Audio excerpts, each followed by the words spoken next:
Hello students, welcome to R H chemistry. So ನಾಳೆ ಮತ್ತು ನಾಡಿದ್ದು KCET ಎಕ್ಸಾಮಿನೇಷನನ್ನು ಬರೆಯೋದಕ್ಕೆ ಹೊರಟಿರುವಂತಹ ಎಲ್ಲ ನನ್ನ ಪ್ರೀತಿಯ ವಿದ್ಯಾರ್ಥಿಗಳಿಗೆ ಆಲ್ ದ ಬೆಸ್ಟ್ ಅಂತ ಹೇಳ್ತಾ, ಈ KCET OMR ಶೀಟ್ ಯಾವ ರೀತಿ ಇರ್ತದೆ, ಸೊ ಈ ಒಂದು OMRನ ಇಫೆಕ್ಟಿವ್ ಆಗಿ ಹೇಗೆ ಫಿಲ್ ಮಾಡಬೇಕು, ಮಿಸ್ಟೇಕ್ ಯಾವುದು ಮಾಡಬಾರ್ದು ಅನ್ನೋದನ್ನು ಕರೆಕ್ಟಾಗಿ ಎಕ್ಸ್ಪ್ಲೇನ್ ಮಾಡ್ತೀನಿ, ಕೇಳಿಸ್ಕೊಳ್ಳಿ. ಸೊ ನಾನು ಇಲ್ಲಿ ತೊಗೊಂಡಿರುವಂಥದ್ದು last year KCET OMR sheet. ಈ ವರ್ಷ ಸ್ವಲ್ಪ ಬದಲಾವಣೆಗಳು ಆಗಬಹುದು, ಯಾಕಂದರೆ ಈ ವರ್ಷ 9 ಡಿಜಿಟಿನ ನಂಬರ್ನ ಅವರು ಕೊಟ್ಟಿರೋದಕ್ಕೆ ಸ್ವಲ್ಪ ಹೆಚ್ಚು ಕಡಿಮೆ ಆಗಬಹುದು, ರೈಟ್. ಬಟ್ ಅದೇನು ಔಟ್ಲೈನ್ ಇದೆ, ಏನು ಮಿಸ್ಟೇಕ್ಸ್ ಮಾಡಬಾರ್ದು, ಮಾಡಬೇಕು ಅಂದರೆ ಏನನ್ನು ಕರೆಕ್ಟಾಗಿ ಮಾಡಬೇಕು, ಏನು ಮಾಡಬಾರ್ದು ಅನ್ನೋದಿರ್ತದಲ್ಲ, ಅದು always remains constant, right. So OMR sheet ಹೇಗಿರ್ತದೆ, ಡೋಂಟ್ ಡೂ ದೀಸ್ ಮಿಸ್ಟೇಕ್ಸ್ ಅಂತೇಳಿ ಯಾವುದನ್ನು ಮಾಡಬಾರ್ದು ಅನ್ನೋದನ್ನು ಡೀಟೇಲಾಗಿ ಹೇಳ್ತೀನಿ, ಕರೆಕ್ಟಾಗಿ ಕೇಳಿಸ್ಕೊಳ್ಳಿ. ಅದಕ್ಕಿಂತ ಮುಂಚೆ KCET full length mock test ಅಂಥೇಳಿ ನಾನು ಆಲ್ರೆಡಿ ಟೆಸ್ಟ್ ಸೀರೀಸನ್ನು ರಿಲೀಸ್ ಮಾಡಿದ್ದೆ, ಫಿಸಿಕ್ಸ್, ಕೆಮಿಸ್ಟ್ರಿ, ಮ್ಯಾಥ್ಸ್. ಅದರಲ್ಲಿ ಇರುವಂಥ ಫುಲ್ ಲೆಂತ್ ಟೆಸ್ಟ್ಗಳನ್ನ ಸೇರಿಸ್ಬಿಟ್ಟು ಒಂದು ಫೋಲ್ಡರನ್ನು ಮಾಡಿಬಿಟ್ಟು 149 ರುಪೀಸಿಗೆ ಕೊಡ್ತಾ ಇದ್ದೀನಿ. This access will be up to COMEDK. For this you have to go to my RH chemistry mobile ಆ್ಯಪಿಗೆ ಹೋಗಿಬಿಟ್ಟು ಅಲ್ಲಿ ಪರ್ಚೇಸ್ ಮಾಡ್ಕೊಳ್ಳಿ. ಇದ್ರ ಜೊತೆಗೆ ಸೊ 30 ನೀಟ್ ಟೆಸ್ಟ್ ಸೀರೀಸ್ ಏನಾದರೂ ನಿಮಗೆ ಬೇಕು ಅಂತ ಇದ್ದರೆ RH ಕೆಮಿಸ್ಟ್ರಿದು, ಸೊ rhchemistry.online ವೆಬ್ಸೈಟಿಗೆ ಹೋಗಿಬಿಟ್ಟು rhchemistry.online ವೆಬ್ಸೈಟಿಗೆ ಹೋಗಿಬಿಟ್ಟು ನೀವು ಇಲ್ಲಿ ಟೆಸ್ಟ್ ಸೀರೀಸನ್ನು ಪರ್ಚೇಸ್ ಮಾಡ್ಕೊಳ್ಬಹುದು. ಓಕೆ, ಸೊ ಈಗ ನೋಡಿ, this is your OMR sheet. Okay, so ಇದೇ ರೀತಿ ನಿಮ್ಮ OMR ಶೀಟ್ ಇರ್ತದೆ. ಇದು ನಾನು carbon copy, last year carbon copy ತೊಗೊಂಡಿರುವಂಥದ್ದು. ಸೊ ಇಲ್ಲಿ ನಿಮಗೆ ಇಲ್ಲಿ ನೋಡ್ತಾ ಹೋಗಿ, ಇಲ್ಲಿ ಸೀರಿಯಲ್ ನಂಬರ್ ಇರ್ತದೆ. ಈ ಒಂದು ಸೀರಿಯಲ್ ನಂಬರ್ ಏನಿದೆ, ಇದು ನಿಮ್ಮ ಕ್ವಶನ್ ಪೇಪರ್ ಮೇಲೂ ಕೂಡ ಸೇಮ್ ಇರ್ತದೆ. ಜನರಲಿ ಸೇಮ್ ಇರುವಂಥದ್ದು ಕೊಡ್ತಾರೆ, ಸ್ವಲ್ಪ ಅದು ಹೆಚ್ಚು ಕಡಿಮೆ ಅದು ನೀವೇನು ವರಿ ಮಾಡ್ಕೊಳ್ಳೋಂಥ ಅವಶ್ಯಕತೆ ಇಲ್ಲ. ಸೊ ಇದು ಸೀರಿಯಲ್ ನಂಬರ್ ಕೊಟ್ಟಿರ್ತಾರೆ. ಸೊ ಇಲ್ಲಿ ಇನ್ಸ್ಟ್ರಕ್ಷನ್ಸ್ ಕೊಟ್ಟಿರ್ತಾರೆ, ಏನೇನು ಇನ್ಸ್ಟ್ರಕ್ಷನ್ಸ್, ಏನೇನು ಮಾಡಬೇಕು, ಯಾವ್ಯಾವುದು ಮಾಡಬಾರ್ದು ಅಂಥೇಳಿ. Next name of the candidates ಇರ್ತದೆ, ಬ್ಲಾಕ್ ಲೆಟರ್ದಲ್ಲಿ ಬರೀಬೇಕು. ಈಗ ಫಾರ್ ಎಕ್ಸಾಂಪಲ್ ಒಂದೊಂದು ಬಾಕ್ಸಲ್ಲಿ ಸೊ ರಾಘವೇಂದ್ರ ಅಂತ ಬರೀತೀನಿ, ಹೌದಾ. ಸೊ ನಿಮ್ಮದು as it is in the CET hall ticket ನಿಮ್ಮದು ಹೆಸರು ಏನಿದೆ ಅದನ್ನು ಫುಲ್ ಮಾಡಿ. ಸೊ ಫಿಲ್ ಮಾಡಿದ ಮೇಲೆ CET ಸಂಖ್ಯೆಯನ್ನು ಬರೀಬೇಕು. ಸೊ ಈ ವರ್ಷನೂ ಕೂಡ ಇದು ಕಾಲೇಜ್ ಕೋಡ್ ಕೊಟ್ಟಿದ್ದಾರೆ. ಇಲ್ಲಿ ಫಸ್ಟ್ ಡಿಜಿಟ್ ನೋಡಿ, ಕಾಲೇಜ್ ಕೋಡ್ ಕೊಟ್ಟಿದ್ದಾರೆ. ನೀವು ಯಾವ ಕಾಲೇಜಿಗೆ ಎಕ್ಸಾಮಿನೇಷನ್ ಬರೀಲಿಕ್ಕೆ ಹೋಗ್ತಾ ಇದ್ದೀರಿ ಆ ಕಾಲೇಜಿಂದು, ಹೌದಾ. ಸೊ ಆ ಕಾಲೇಜ್ ಕೋಡ್ ಆಲ್ಮೋಸ್ಟ್ ಸೇಮ್ ಇಡಬಹುದು ಅಂತ ನನಗನ್ಸೋ ಅಂಥದ್ದು, ಬಟ್ ಗೊತ್ತಿಲ್ಲ. ಸೊ ಅದನ್ನು ಕೂಡ ಫಿಲ್ ಮಾಡಬೇಕಾಗ್ಬೋದಾದರೆ ಸೊ ನೀವು 9 ಡಿಜಿಟನ್ನು ಫಿಲ್ ಮಾಡಬೇಕಾಗ್ತದೆ. ಸೊ ಆ 9 ಡಿಜಿಟನ್ನು ಕರೆಕ್ಟಾಗಿ ಫಿಲ್ ಮಾಡಬೇಕು. ಸೊ ಈಗ ಫಾರ್ ಎಕ್ಸಾಂಪಲ್ ನೋಡಿ, ಇಲ್ಲಿ ನಾನು ಫಿಲ್ ಮಾಡ್ತೀನಿ. ಸೊ 2 ಇಲ್ಲಿ ABC ಕೊಟ್ಟಿದ್ದಾರೆ. ಲಾಸ್ಟ್ ಇಯರ್ ಈ ರೀತಿ ಇತ್ತು, ಇದು NW 260 ಅಂತ ಇತ್ತು, 262 ಅಂತ ಇತ್ತು, ಈ ರೀತಿ ಇತ್ತು ಲಾಸ್ಟ್ ಇಯರ್. ನಾನು ನಿಮಗೆ ಇಲ್ಲಿ ತೋರಿಸ್ತಾ ಇದ್ದೀನಿ. ಸೊ ಇಲ್ಲಿ NW ಅಂತ ಇದೆ ಅಂತ ಅಂದರೆ ನೋಡಿ, NW 262 ಅದು ಇದೆ ಅಂತ ಅಂದರೆ ನೀವೇನು ಮಾಡ್ತೀರಿ, N ಅಂದರೆ ಇಲ್ಲಿ N ಕೊಟ್ಟಿರ್ತಾರೆ, N ಅನ್ನು ಮಾರ್ಕ್ ಮಾಡ್ತೀರಿ. ಈ ವರ್ಷ ನಿಮಗೆಲ್ಲ ಗೊತ್ತೇ ಇದೆ, ಎಲ್ಲದೂ ಕೂಡ ಡಿಜಿಟೇ ಇದೆ ಈ ಸಾರಿ. ಯಾವುದೂ ಕೂಡ ನಿಮಗೆ ಈ ರೀತಿಯಾಗಿ ಇನ್ ಬಿಟ್ವೀನ್ ಲೆಟರ್ಸ್ ಯಾವುದೂ ಕೂಡ ಇಲ್ಲ. ಸೊ ನಿಮಗಿಲ್ಲಿ 9 ಡಿಜಿಟೇ ಬರ್ತದೆ. ಆ ಡಿಜಿಟನ್ನು ಕರೆಕ್ಟಾಗಿ ಫಿಲ್ ಮಾಡಿ. ಯಾವಾಗಲೂ ಫಿಲ್ ಮಾಡಬೇಕಾದ್ರೆ ಹೇಗೆ ಅಂದರೆ, ಈಗ ನೋಡಿ 2 ನಾನು ಫಿಲ್ ಮಾಡ್ತಾ ಇದ್ದೀನಿ ಅಂತ ಅಂದರೆ ಈ 2 ಅನ್ನು ನೀಟಾಗಿ ಈ ರೀತಿ ಫಿಲ್ ಮಾಡಬೇಕು, ನೀಟಾಗಿ ಮಾಡಬೇಕು. ಇದು ಮಾಡಬೇಕಾದ್ರೆ ಏನಾದರೂ ಇಲ್ಲಿ ಈ ಕಡೆ ತಾಕ್ತು ಅಂತ ಅಂದರೆ so it will be wrong. ಪಕ್ಕದ್ದು ರೌಂಡಿಗೆ ಅಥವಾ ಸರ್ಕಲ್ಲಿಗೆ ತಾಕಬಾರ್ದು, ರೈಟ್. ಸೊ ಅದಕ್ಕೆ ನನ್ನ ಸಜೆಷನ್ ಏನು, ಒಂದೊಂದು ಸಾರಿ ಏನಾಗ್ತದೆ, ಇಲ್ಲಿ ನಿಮ್ಮದು ನಂಬರ್ 2 ಇರ್ತದೆ, 3ಗೆ ಮಾರ್ಕ್ ಮಾಡ್ತೀರಿ, ಇಲ್ಲ 4ಗೆ ಮಾರ್ಕ್ ಮಾಡ್ತೀರಿ.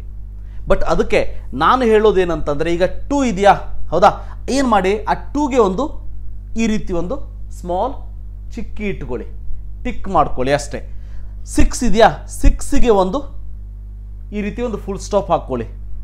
ಸೊ 2ಗಿದೆಯಾ, 2ಗೆ ಒಂದು ಫುಲ್ ಸ್ಟಾಪ್ ಹಾಕ್ಕೊಳ್ಳಿ, ರೈಟ್. ಸೊ ಈ ರೀತಿ ಹಾಕ್ಕೊಂಡ್ರಿ ಅಂತ ಅಂದರೆ ಸೊ ಇದನ್ನು ಮಾರ್ಕ್ ಮಾಡೋದಕ್ಕೆ ನಿಮಗೆ ಈಸಿ ಆಗ್ತದೆ. ನೋಡಿ, ಈ ರೀತಿಯಾಗಿ ಸಿಂಪಲ್ ಆಗಿ ಮಾರ್ಕ್ ಮಾಡ್ಬೋದು.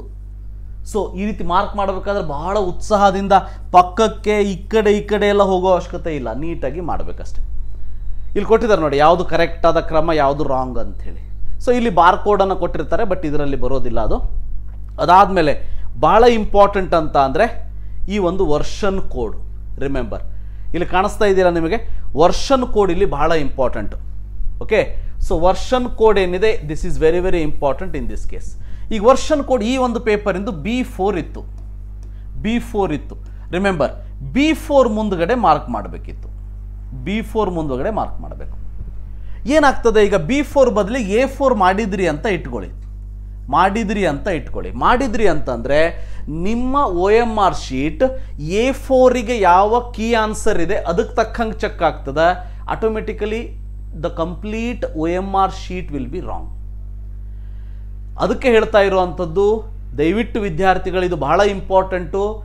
ಇಲ್ಲಿ ಏನು ವರ್ಷನ್ ಕೋಡ್ ನಿಮ್ಮ ಕ್ವಶನ್ ಪೇಪರಿಗೆ ಬಂದಿರ್ತದ ಅದನ್ನು ಕರೆಕ್ಟಾಗಿ ಮಾಡ್ಕೊಳ್ಳಿ. OMR ಶೀಟ್ ಕ್ವಶನ್ ಪೇಪರ್ನ ಸಾಲ್ವ್ ಮಾಡಿ ನೀವು ಆನ್ಸರ್ ಮಾರ್ಕ್ ಮಾಡೋದಕ್ಕಿಂತ ಇಂಪಾರ್ಟೆಂಟ್ ಪಾಯಿಂಟ್ ಏನು ಅಂದರೆ ಇಲ್ಲಿ ಫಿಲ್ ಮಾಡುವಂಥ ಎಕ್ಸ್ಟ್ರಾ ಇನ್ಫಾರ್ಮೇಷನ್ಸ್, ಅದು ಬಹಳ ಇಂಪಾರ್ಟೆಂಟು. ಅದರಲ್ಲೂ ನೀವು ಹೆಸರು ಸ್ವಲ್ಪ ಏನೋ ರಾಂಗ್ ಮಾಡಿದಿರಿ, ಚಿತ್ಕಾಟ್ ಮಾಡ್ತೀರಿ, ಬರೀತೀರಿ. But very important is CET number, mistake ಮಾಡೋ ಹಾಗೆ ಇಲ್ಲ. Very important is version code, mistake ಮಾಡೋ ಹಾಗೆ ಇಲ್ಲ. ಮಿಸ್ಟೇಕ್ ಮಾಡಿದ್ರಿ ಹೋಯ್ತು ಅಲ್ಲೇ. ಸೊ ಈ ರೀತಿಯಾಗಿ A2, A3, A4 ಯಾವುದು ಬಂದಿದೆ ಅಂತ ನೋಡಿಕೊಂಡು ಕರೆಕ್ಟಾಗಿ ಮಾರ್ಕ್ ಮಾಡಿ. Very important. ಅದನ್ನೇ ಏನಾದರೂ ರಾಂಗ್ ಮಾಡಿದಿರಿ ಅಂದರೆ ಇಡೀ ನಿಮ್ಮ ಆನ್ಸರ್ ಶೀಟ್ ರಾಂಗ್ ಆಗ್ತದೆ. ಅದಕ್ಕೆ ಶಾಂತ ಚಿತ್ತದಿಂದ ಪೇಷನ್ಸ್ ಇಟ್ಕೊಂಡು ಮಾಡಿ ಅಂಥೇಳಿ ನಾನು ಹೇಳುವಂಥದ್ದು. ಸೊ ಈ ರೀತಿಯಾಗಿ ಮಾಡ್ತೀರಿ. ಅದಾದಮೇಲೆ ಉಳಿದಿರುವಂಥ ಪಾರ್ಟ್ ಏನಿರ್ತದೆ ಅಂತಂದರೆ ಕ್ವಶನ್ ಬುಕ್ಲೆಟ್ ಸೀರಿಯಲ್ ನಂಬರ್ ಇರ್ತದೆ ಇಲ್ಲಿ, right? Question booklet serial number ಇರ್ತದೆ. ಈ ಕ್ವಶನ್ ಬುಕ್ಲೆಟ್ ಸೀರಿಯಲ್ ನಂಬರ್ನ ಕರೆಕ್ಟಾಗಿ ಫಿಲ್ ಮಾಡಿ. ಸೊ ನಿಮ್ಮ ಕ್ವಶನ್ ಬುಕ್ಲೆಟ್ ಕೊಟ್ಟಿರ್ತಾರೆ, ಅದ್ರ ಮೇಲೆ ಸೀರಿಯಲ್ ನಂಬರ್ ಏನಿರ್ತದೆ ಇಲ್ಲಿ ಬರೀತೀರಿ. ಸೊ ಇಲ್ಲಿ ಬರೆದು ಬಿಟ್ಟು ಅದನ್ನು ಇಲ್ಲಿ ಟಿಕ್ ಮಾಡ್ತೀರಿ. ರಿಮೆಂಬರ್, ಯಾವುದೇ ಕಾರಣಕ್ಕೂ ಸರ್ ರಾಂಗ್ ಆಗಿಬಿಟ್ಟಿದೆ ಇನ್ನೊಂದು OMR ಕೊಡೋದಿಲ್ಲ. ಯಾಕಂದರೆ ಇದಕ್ಕೊಂದು ಸೀರಿಯಲ್ ನಂಬರ್ ಇರ್ತದೆ, ಅದು ನಿಮಗೆ ಫಿಕ್ಸ್ ಆಗಿರ್ತದೆ. ಇಲ್ಲ ಸರ್ ನನಗೆ ಸ್ವಲ್ಪ ವೈಟ್ನರ್ ತಂದು ಕೊಡಿ, ಯಾರೂ ಕೊಡೋದಿಲ್ಲ, ಅಲೋವಿಲ್ಲ, ವೈಟ್ನರ್ ಹಚ್ಚಿದ್ರೂ ಉಪಯೋಗನೂ ಆಗೋದಿಲ್ಲ. ಸೊ ಅದಕ್ಕೆ ರಿಮೆಂಬರ್ ಕರೆಕ್ಟಾಗಿ ಮಾರ್ಕ್ ಮಾಡಿ. ಫಸ್ಟ್ 10 ಮಿನಿಟ್ಸ್ ಏನವರು ಟೈಮನ್ನು ಕೊಟ್ಟಿರ್ತಾರೆ, ಆ 10 ಮಿನಿಟ್ಸು ನಿಮ್ಮ ಕಂಪ್ಲೀಟ್ ಕಾನ್ಸಂಟ್ರೇಷನ್ 100% ಅಲ್ಲಿರಬೇಕು. ಅರ್ಜುನನ ಕಾನ್ಸಂಟ್ರೇಷನ್ ಹೇಗೆ ಹಕ್ಕಿಯ ಕಣ್ಣಿನ ಮೇಲಿತ್ತು ಅದೇ ರೀತಿ ನಿಮ್ಮ ಕಾನ್ಸಂಟ್ರೇಷನ್ ಇಲ್ಲಿ ಇರುವಂತಹ ಸರ್ಕಲ್ ಮೇಲೆ ಇರಬೇಕು, ಗೊತ್ತಿರಲಿ. ಸೊ ಈ ರೀತಿಯಾಗಿ ಇದನ್ನು ಫಿಲ್ ಮಾಡ್ತೀರಿ. ಇಲ್ಲಿ ಸಿಗ್ನೇಚರ್ ಆಫ್ ದ ಕ್ಯಾಂಡಿಡೇಟ್ ಇರ್ತದೆ, signature of the invigilator within the box ಅವ್ರು ಮಾಡ್ಕೋತಾರೆ.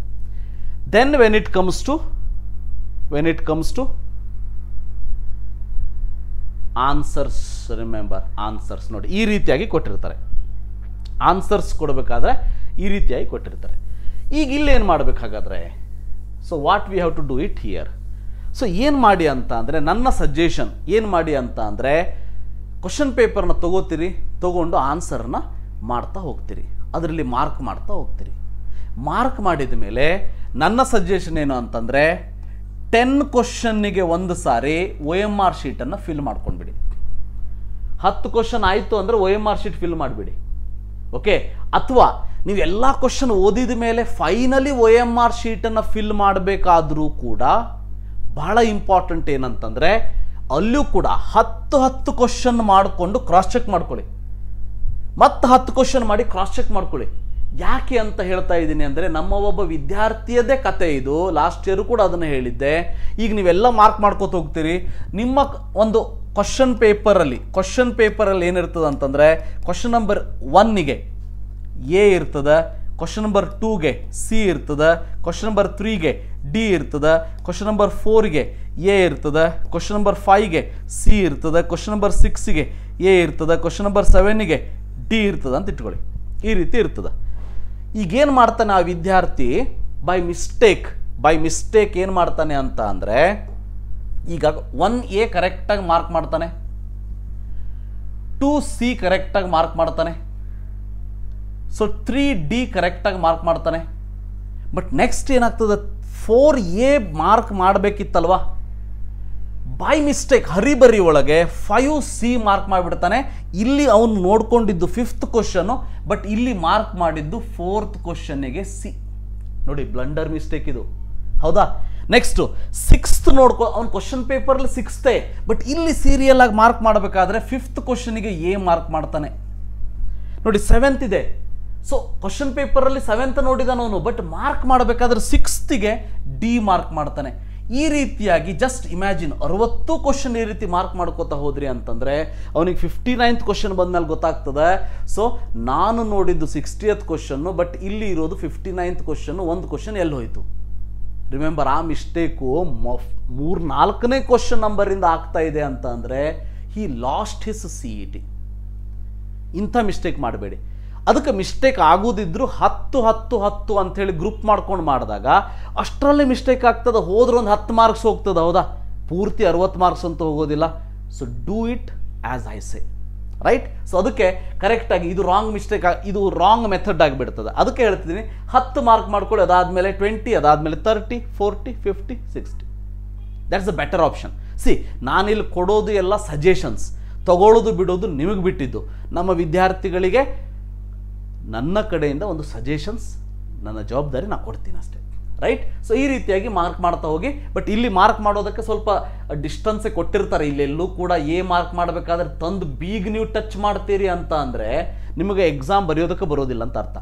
ಟಚ್ ಆಗಬಾರ್ದು ಅಂಥೇಳಿ ಭಾಳ ಡಿಫ್ರೆನ್ಸ್ ಇದೆ. ಇಲ್ಲಿ ನೋಡಿ, ಸೈಜ್ ನೋಡಿ, ಇಷ್ಟು ಡಿಫ್ರೆನ್ಸ್ ಸೈಜ್ ಕೊಟ್ಟಿದ್ದಾರೆ, ಹೌದಾ? ಡಿಸ್ಟೆನ್ಸ್ ಇದೆ. ಸೊ ಅದಕ್ಕೆ ವರಿ ಮಾಡ್ಕೊಳ್ಳೋ ಅವಶ್ಯಕತೆ ಇಲ್ಲ. ಬಟ್ ಮಾಡಬೇಕಾದ್ರೆ ಬಿ ಮಾಡಬೇಕಾದ್ರೆ ಫಾರ್ ಎಕ್ಸಾಂಪಲ್ಲು ಇಷ್ಟು ಚೆಂದಾಗಿ ಮಾಡಿ.